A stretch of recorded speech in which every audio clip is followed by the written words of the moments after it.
refletindo no livro de Provérbios. Se você trouxe sua Bíblia e quiser deixar ela aberta em Provérbios 8, daqui a pouquinho a gente vai para o nosso texto.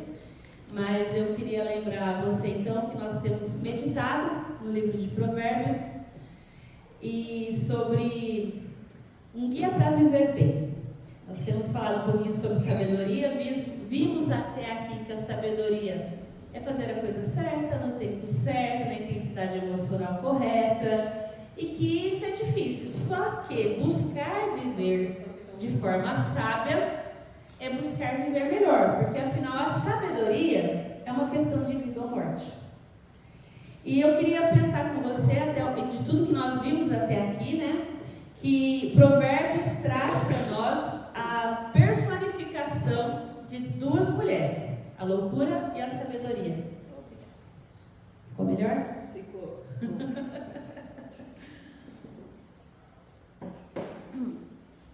Eu não tenho onde prender o sem fio hoje. Ah, verdade.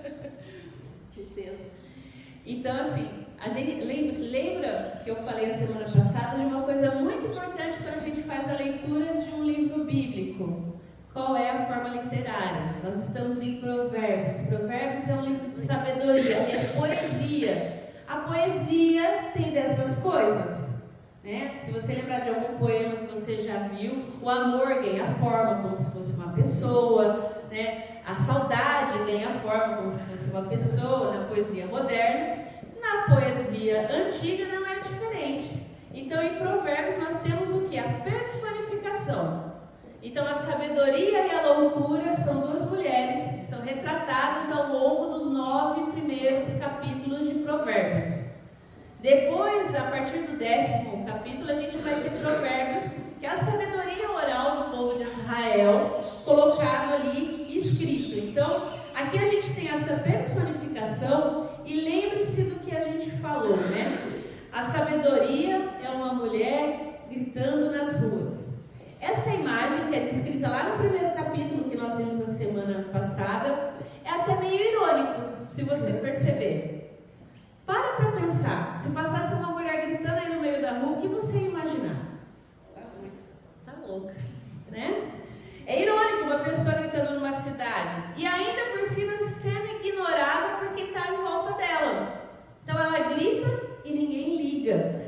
Sabe o que parece? Aqueles filmes de catástrofe.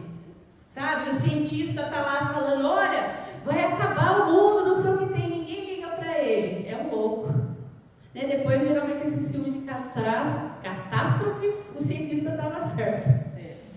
Costuma ser assim.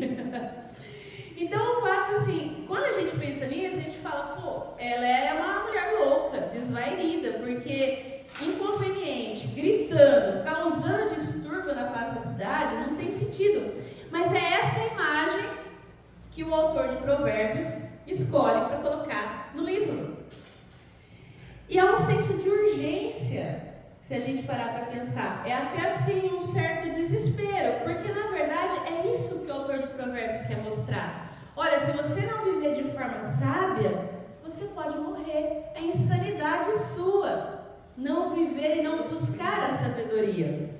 Se a sabedoria, então, é apresentada como uma mulher gritando, o fato é que quem lê é julgado como reagem a essa mulher que grita. Ela grita, ela fala, né? Você pode considerar ela louca, você pode deixar de ouvir o clamor da sabedoria e, enfim, vamos seguir na nossa vida como se a sabedoria não estivesse gritando, se ela não estivesse falando. Mas você pode ser aquela pessoa que ouve a sabedoria, para escutar o que ela tem a dizer, pondera o que ela tem a dizer e descobre que ela tem razão. A sabedoria não é tão louca desse jeito quanto parece. E aí você começa a viver uma vida diferente. Aí eu queria lembrar você também, que aí hoje eu escrevi para ficar melhor, que Provérbios traz para nós 3 tipos de tolos ou loucos, ou aqueles que não ouvem a sabedoria, né? Tolos, nécios, loucos. A gente viu, tem outras versões que traz zombadores, enfim. Que são 3 palavras em hebraico. A primeira é quesil, que é o nécio grosseiro, estúpido. O terceiro que é o eiu, que é o nécio corrupto. E o Nabal, que é o nécio bruto, semelhante a um animal obstinado.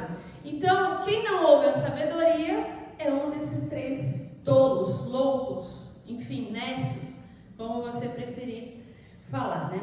E eu comentei semana passada que a sabedoria, então, ao longo desses capítulos de Provérbios, traz para nós 3 convites, tá? O primeiro, que nós vimos na semana passada, que é o convite dela à salvação.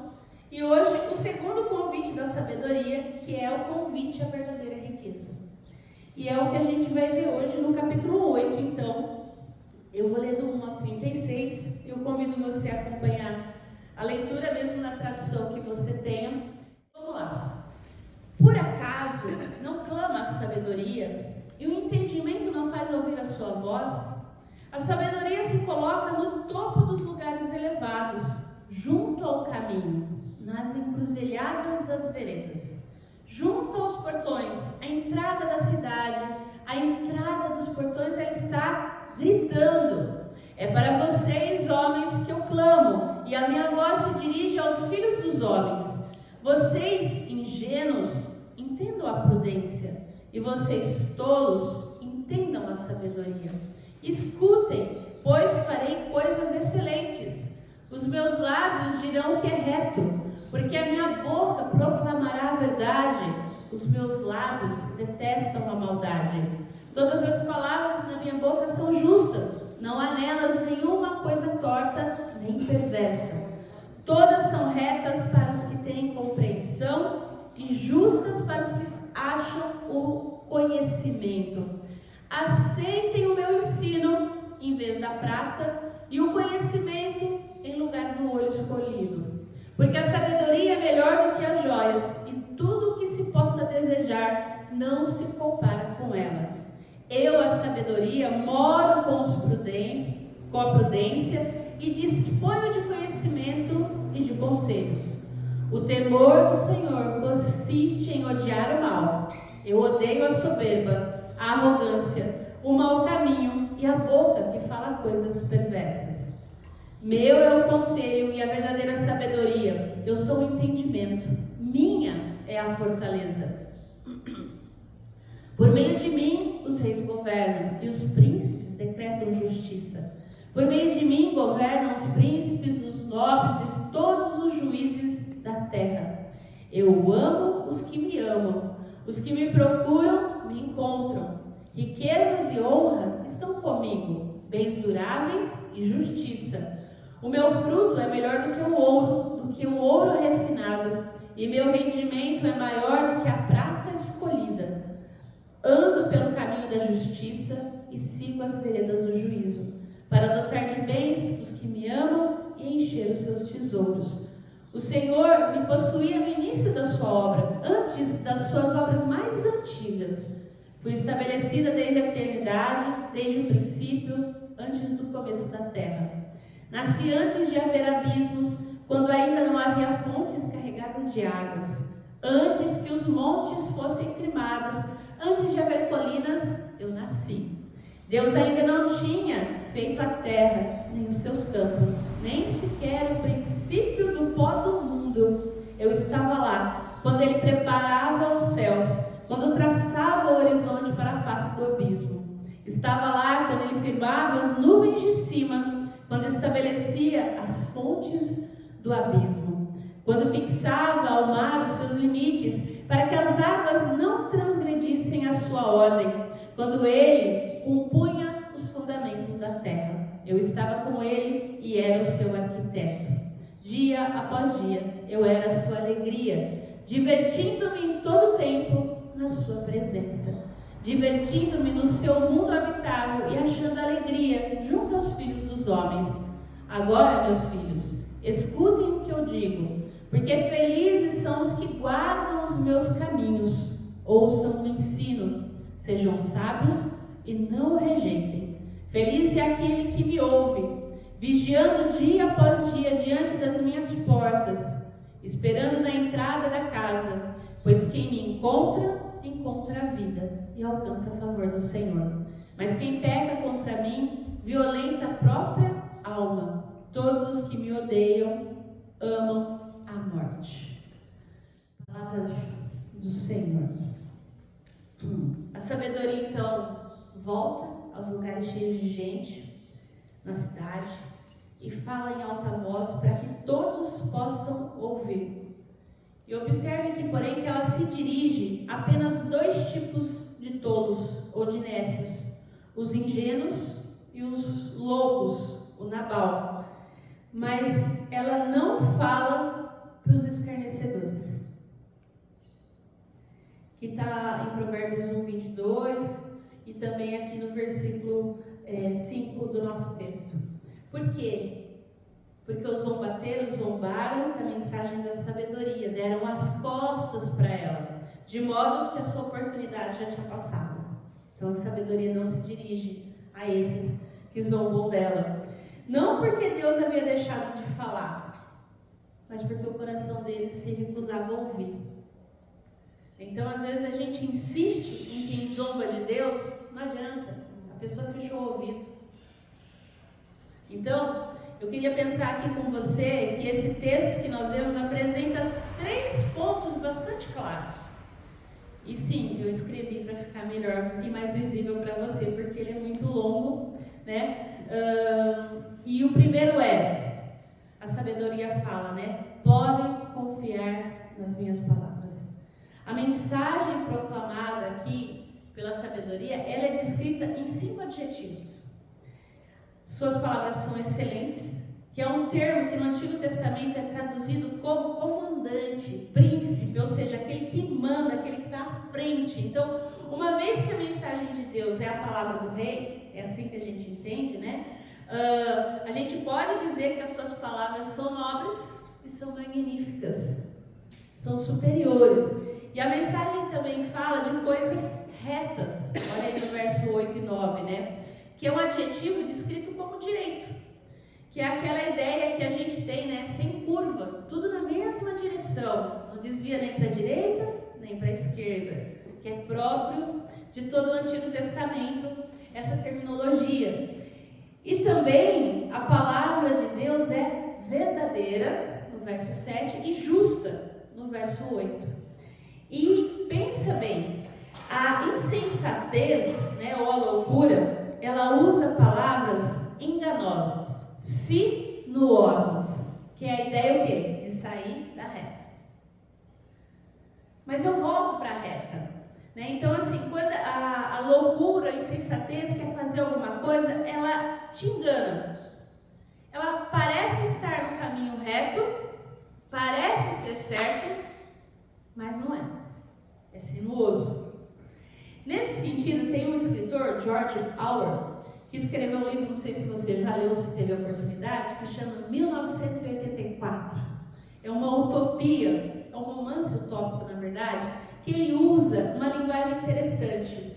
Seria a linguagem de noticiário. Ou seja, uma linguagem ambígua. Essa linguagem que a loucura usa seria o quê? Na verdade, uma manipulação de linguagem para fazer com que as pessoas não pensem sobre o que elas estão fazendo ou aquilo que elas estão decidindo, que é justamente o contrário do que Deus faz conosco, né? A sabedoria aqui, quando você ouve, né, um provérbio, você tem que parar e refletir, você tem que pensar naquilo que você está ouvindo. É algo corriqueiro do cotidiano, mas você tem que parar para pensar, para fazer uma aplicação para a sua vida, né? Já a linguagem ambígua, essa linguagem de noticiário, essa forma sinuosa de falar, ela não é correta e também não é confiável, diferente da palavra de Deus. Então, a sabedoria se dirige ao ser humano aqui, apresentando o quê? Os benefícios para aqueles que a ouvem. Ela é clara no seu linguajar. Ela desafia pessoas para que tenham o quê? Bom senso. Olha, analisa aquilo, analisa tudo, parece ser simples, mas é realista.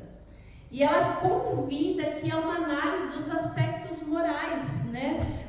De um mundo que destila impiedade e mentiras, conforme está no verso 7. E ela convida a gente a avaliar os objetivos e a adoração diante da criação. Ou seja, a sabedoria não reduz o vocabulário ou simplifica aquilo que ela quer dizer para controlar, que é justamente o contrário que essa linguagem ambígua faz. Vamos diminuir para poder fazer o quê? As pessoas não precisam pensar, elas precisam obedecer. É meio que isso que a loucura coloca, a sabedoria não. As palavras da sabedoria, elas são francas, elas são proferidas de forma clara, de forma aberta, para quê? Para que não tenha confusão. E é evidente que os que rejeitam o Senhor não compreendem o que Deus está dizendo. Por quê? Não quer dizer que a linguagem de Deus, que a palavra de Deus é confusa ou inteligível, ou que Deus está usando, então, dessa linguagem aí sinuosa, dessa linguagem de noticiário. Não. Mas é porque realmente os seus pecados os tornam espiritualmente surdos e mudos. Eles não conseguem ouvir. Então o problema está em quem está ouvindo, não em quem está falando.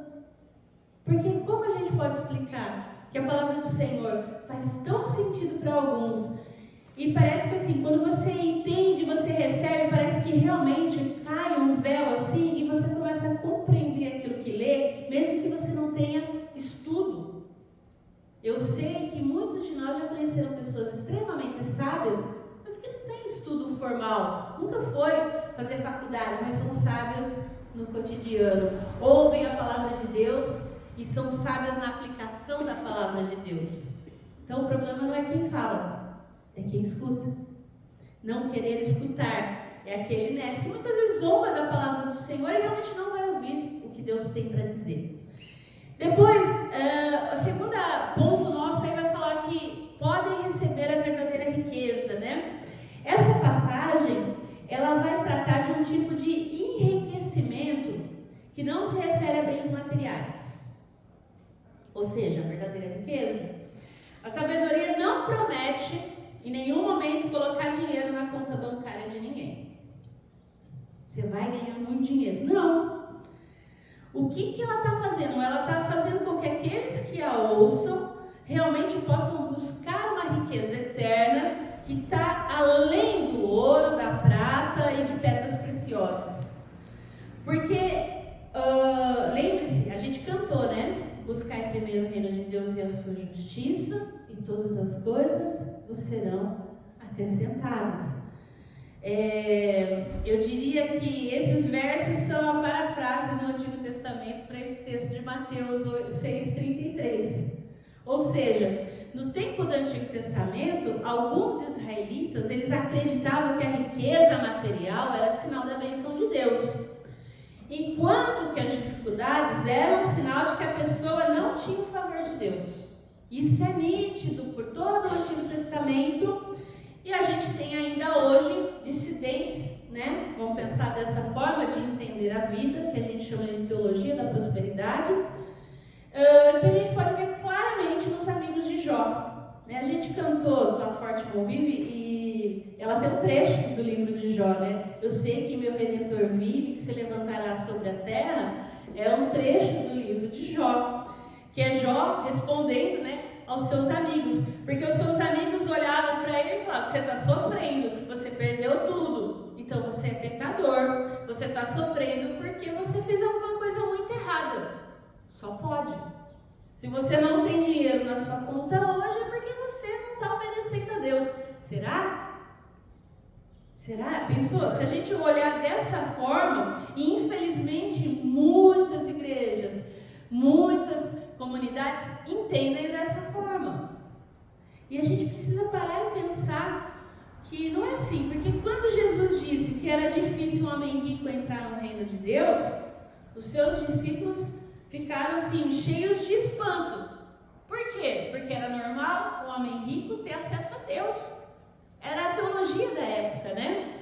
E o que os discípulos perguntam para Jesus lá em Mateus 19? Sendo assim, quem pode ser salvo? Se o rico que é rico, que é abençoado por Deus, não vai entrar nos céus, quem vai? Né? Então, se os ricos não conseguem chegar até o céu, quem vai? Essa era a preocupação dos apóstolos, diante dessa teologia.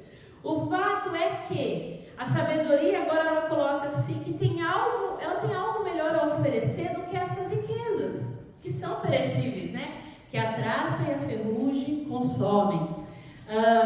As verdadeiras riquezas ou as verdadeiras bênçãos que a sabedoria coloca não é dinheiro, não é ouro, não é prata, é o quê? Prudência, conhecimento, juízo, temor, humildade, palavra de piedade, admoestação sábia, direção nos caminhos da vida e que podem resultar ou não em bens duráveis.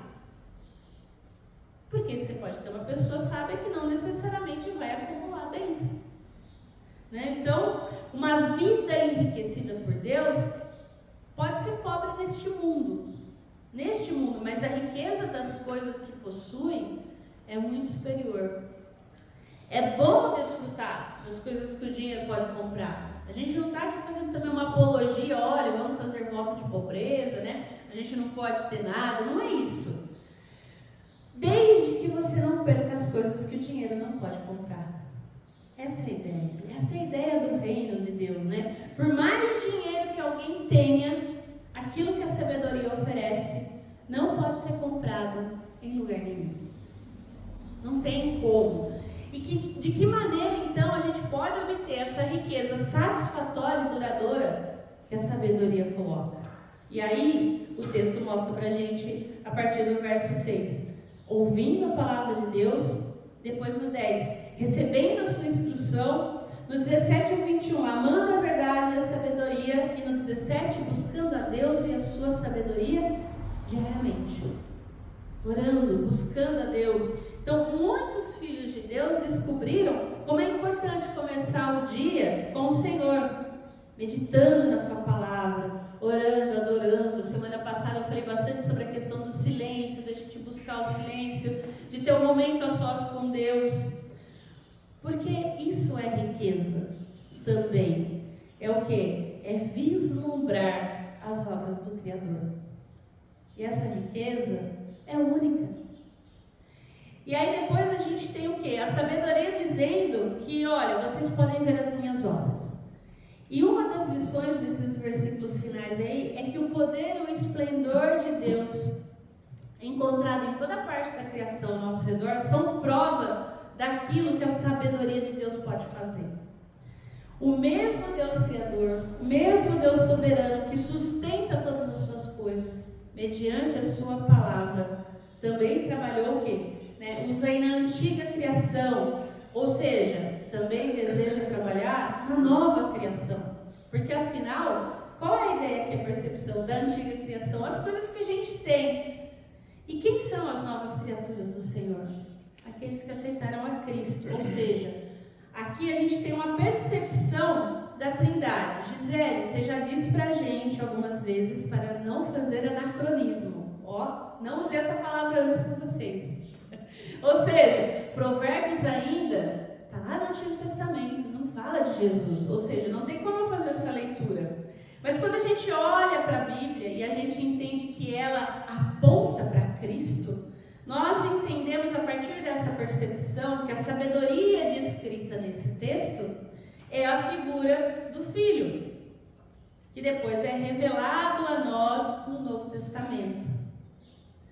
A partir dessa leitura, ou seja, não tirando o nosso texto do contexto histórico, porque apesar desse trecho, então, ele não faz uma descrição do Senhor Jesus, tá? Mas, como a gente entende que Jesus Cristo é eterno, gerado, não criado antes da fundação do mundo, como afirma o nosso credo apostólico, a gente entende que esse texto prefigura Cristo, ou seja, aponta para Cristo, o Verbo Criador, que fez todas as coisas junto com o Pai. Então, é essa a ideia. Então, aqui, eu não estou afirmando que é Jesus, mas prefigura, aponta para Jesus. Se você olhar Colossenses 2:3, vai ampliar um pouquinho essa compreensão. Porque lá em Colossenses, Paulo vai mostrar que a sabedoria pertence ao Senhor Criador. Portanto, o ser humano deve buscar sabedoria, que no Novo Testamento é Cristo Cristo encarnado. No Antigo Testamento não tem essa concepção, né? Ainda só está falando do Deus Pai que se manifesta ao povo de Israel e que vai, né, falando com esse povo e trabalhando com esse povo. No Novo Testamento a gente tem o quê? A revelação do Filho, aquele que vem, que se encarna, que leva o nosso pecado na cruz, que morre e ressuscita. Então, nesse sentido, em Cristo é possível viver essa ideia aqui de forma plena de sabedoria que a gente tem em Provérbios. É o que Paulo vai afirmar em Colossenses, que ele vai mostrar que o cristão, que nós, né, necessitamos crescer em conhecimento do Senhor, isso é, em sabedoria. Conhecer o Senhor, buscar ao Senhor, porque quem fez, né, e faz tudo certo, na hora certa, da forma correta, na intensidade emocional correta? O nosso Senhor Jesus Cristo. Ele é sábio, Ele é a própria sabedoria. Então, nesse sentido, onde a gente tem buscado a sabedoria? Né? Se ela é a verdadeira riqueza, aonde ela está? Ela está escondida no Senhor, em Cristo. E a partir disso, né, eu não coloquei aí, mas o que a gente é convidado a fazer, segundo o nosso texto, a partir do verso 32 até o 36? Tomar uma decisão. Por quê? Depois de declarar a verdade de Deus, o que a sabedoria fala para aqueles que estão nas ruas? Que eles precisam decidir, ou vão viver de forma sábia, ou não. Como que vão responder à sua voz? Ela está gritando. E aí? E a maneira como as pessoas respondem à mensagem de Deus, como fala o verso 35 a 36, é uma questão de vida ou morte. É impossível permanecer neutro diante da palavra do Senhor. Ou você aceita ou não aceita. Nesse sentido, a sabedoria ela pede uma decisão sincera e transformadora, que implica o quê? Abandonar o pecado, o arrependimento e se voltar para Deus, se voltar para Cristo, já que Ele é a verdadeira sabedoria. Se a decisão for real, se ela é verdadeira, ela vai resultar o quê? Num compromisso com o Senhor. Eu tenho um compromisso com Deus, eu quero ser parecido com Ele, eu quero viver essa sabedoria, eu quero participar dessa sabedoria. Eu não fico me enganando. Eu acho que eu quero, mas não quero. Hoje eu sou crente, amanhã eu não sou crente. Então eu vou buscando ao Senhor, e aqueles que vão então aceitando essa verdade, vão sendo enriquecidos dia após dia com aquilo que o dinheiro não pode comprar. O que? Prudência, conhecimento, juízo, temor, humildade, palavra de piedade e todo o fruto do Espírito que a gente sabe, né? Amor, domínio próprio, mansidão, fidelidade e tudo isso. E se eu vou no caminho inverso, por mais que eu queira, porque a gente vai ter aqueles que acreditam que estão ouvindo a voz da sabedoria, que estão fazendo o que a sabedoria fala, só que quando você olha para a vida deles, só tem morte. Só tem morte. É justamente o contrário. Ou seja, pecam contra a própria alma. Aqueles que odeiam a verdade de Deus estão rumando para a morte eterna. E se você olhar para o último versículo aí, o 36, é como se realmente refletisse o que está lá em Apocalipse 20. E aí, para concluir, eu queria pensar com você que a sabedoria, ela envolve a criação, o Criador e a vivência nossa como criaturas do Senhor. Como a gente encontra? A sabedoria, ela ocorre através de uma ação conjunta. Ainda que a sabedoria, como arte de viver bem, possa ser alcançada pelo esforço, ampliada pela nossa experiência pessoal, observações, reflexões, leituras, acrescidas por conselhos, porque é importante, né? Ela ainda é um dom de Deus, é um presente que a gente tem que buscar, tem que querer e tem que realmente se dispor. Por isso não é possível alcançá-la só com esforço próprio, só, né, Então eu posso estudar, eu posso ler muito, eu posso fazer tudo isso, mas se eu não buscar a Deus, essa sabedoria é só conhecimento, é só informação. A gente vai ter um bom chat GPT para consultar. Tem muito irmão que é assim, sabe tudo, mas na hora de aplicar na própria vida, não consegue. É aquilo que a sabedoria popular fala, né? Sabe que tomate é fruta, mas coloca ele na salada de fruta mesmo assim. Ou seja, na prática, por mais que tomate seja fruta, a gente não vai colocar ele na salada de fruta, né? É estranho isso, mas seria mais ou menos isso. Ou seja, eu posso ter muito conhecimento, mas se eu não buscar o Senhor, vai ser apenas informação. Então eu preciso realmente querer buscar, pedir, buscar ao Senhor para que o Espírito Santo realmente possa colocar isso em nós, não apenas como informação, mas como sabedoria para a vida. Porque diante da sua supremacia, de quem Deus é, Ele incentiva a gente também a buscá-lo e ter vida. É o que Ele fala nos versos finais, né, o 32 e o 35, ter vida em favor do próprio Senhor. Ele quer dar também, né? Então, Ele até encoraja, no verso 17, o quê? A amar e buscar, né? Me busca. Porque nessa orientação, realmente você vai ter uma vida inteligente, mas não apenas inteligente, prudente. Não apenas prudente, mas também boa. No sentido do quê? De saber que sabedoria é algo que vem do Senhor, que vem do coração e que ela só acontece quando a gente se relaciona com Deus primeiramente. E eu queria deixar essa frase para vocês, do Eugene Peterson. Ele fala que sabedoria é a inteligência que vem do coração, que só pode ser experimentada em pessoas, nos relacionamentos. Não adianta uma pessoa falar que ela sabe ou ela achar que ela é sábia. A sabedoria só expressa na convivência, no dia a dia, no cotidiano. Então, a sabedoria ela está gritando nas ruas, nas praças, e ela grita bem alta: gente louca, até quando vocês continuarão nessa loucura? Que a gente possa refletir sobre isso. Eu já falei a semana passada e volto a repetir: tem muita sabedoria nas ruas. Sabedoria popular, sabedoria do homem natural, mas também a sabedoria de Deus. Acontece, porém, que a sabedoria ela não está sozinha nas ruas. A loucura, a insensatez ou falta de juízo, como preferir, também está nas ruas. Mais que isso, o texto bíblico, vai dizer que a insensatez montou a sua banca no lugar mais alto da cidade. E ela grita aos que passam preocupados com os seus negócios, entre gente tola.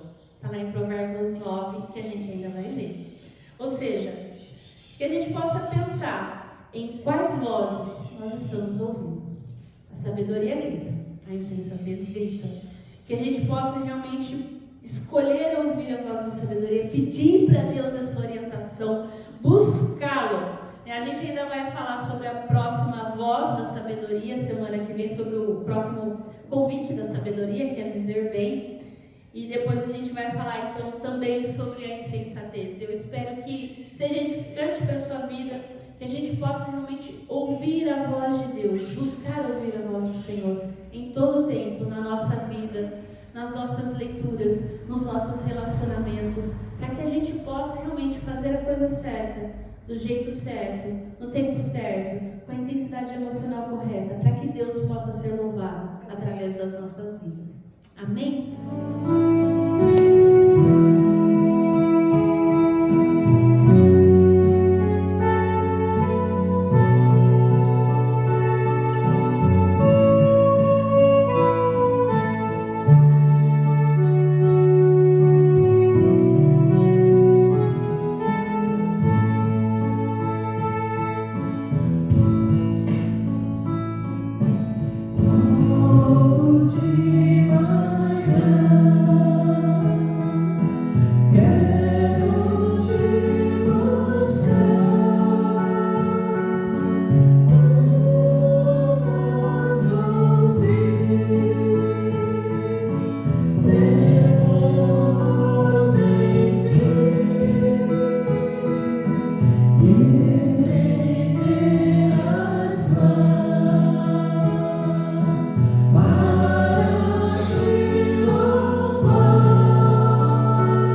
tua voz, Senhor, quando buscarmos de manhã, quando buscarmos, ó Deus, no final do dia. Pai querido, que nós possamos ouvir a voz da sabedoria gritando nas ruas, que nós possamos não só ouvi-la, mas colocar em prática no nosso coração. Que ao buscar ao Senhor, que ao orarmos a Ti, nós possamos escolher, a Deus, as riquezas eternas.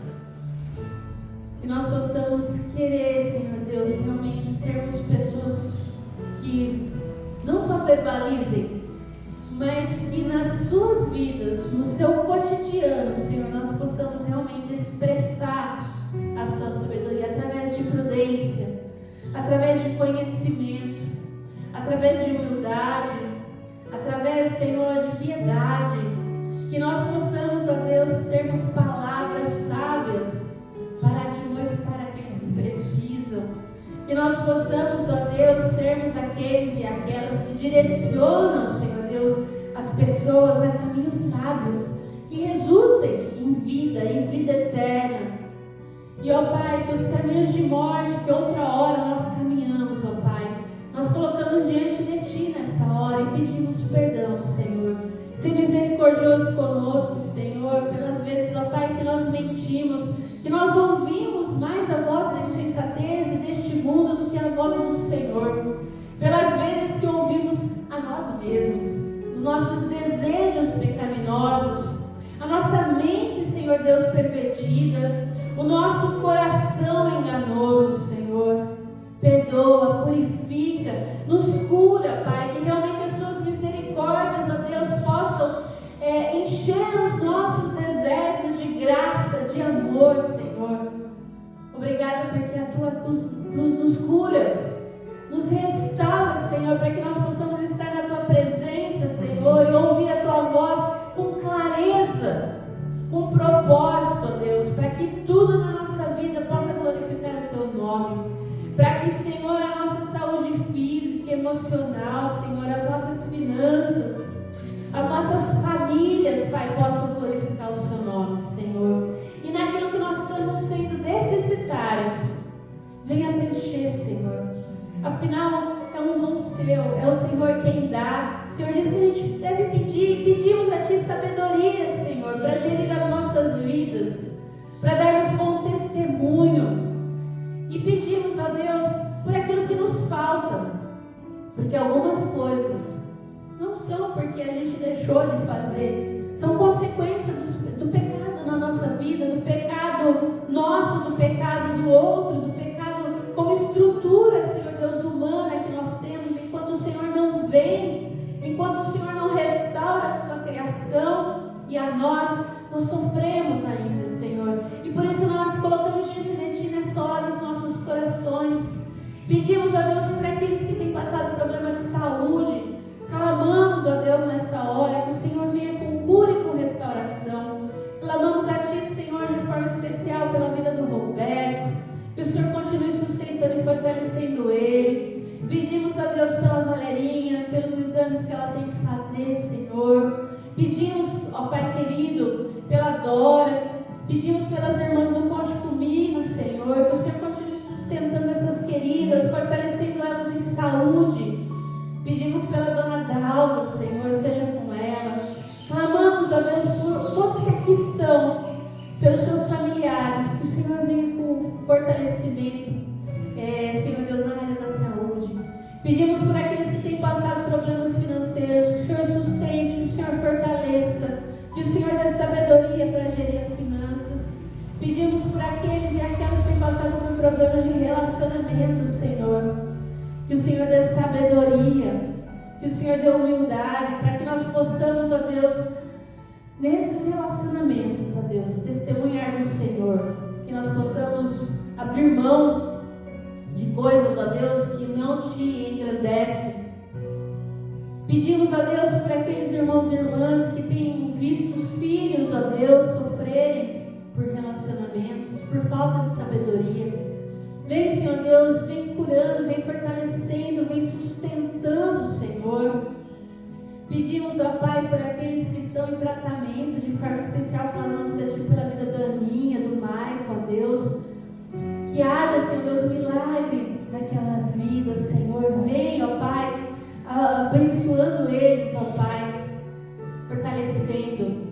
Louvamos a Ti por essa igreja, Senhor. Agradecemos ao Pai porque o Senhor tem sustentado essa obra. Louvamos a Ti pelos dízimos, pelas ofertas. Que o Senhor continue multiplicando na vida daqueles que aqui têm ofertado, têm oferecido a Deus não só as suas finanças, mas o seu coração, o seu tempo. Continua abençoando e fortalecendo, Senhor, cada um de nós. Pai querido, que nós possamos sair daqui nessa manhã com o coração cheio do Senhor, certos do Teu amor e do Teu cuidado para conosco, Senhor. Nós Te damos graças, nós bendizemos o Seu nome, porque se não fosse o Senhor, o que seria de nós? Obrigada, Senhor, que o Senhor continue dando para nós firmeza de propósito. Queremos ouvir a Tua voz acima de todas as vozes desse mundo, Senhor. E aquilo que aqui nós não verbalizamos, mas que o Senhor sonda e conhece dos nossos corações, nós colocamos diante de Ti, Senhor, através da oração que o Teu Filho Jesus nos ensinou, dizendo juntos: Pai nosso, que estais nos céus, santificado seja o Teu nome, venha o Teu reino, seja feita a Tua vontade, assim na terra como nos céus. O pão nosso de cada dia nos dai hoje, perdoa as nossas dívidas, assim como nós perdoamos aos nossos devedores, e não nos deixes cair em tentação, mas livra-nos do mal, pois Teu é o reino, o poder e a glória para sempre. Amém. Meus irmãos, assim bênção, que a graça do nosso Senhor Jesus Cristo, o amor de Deus Pai, a consolação do Espírito Santo seja sobre você, sobre a sua família, sobre todo o povo de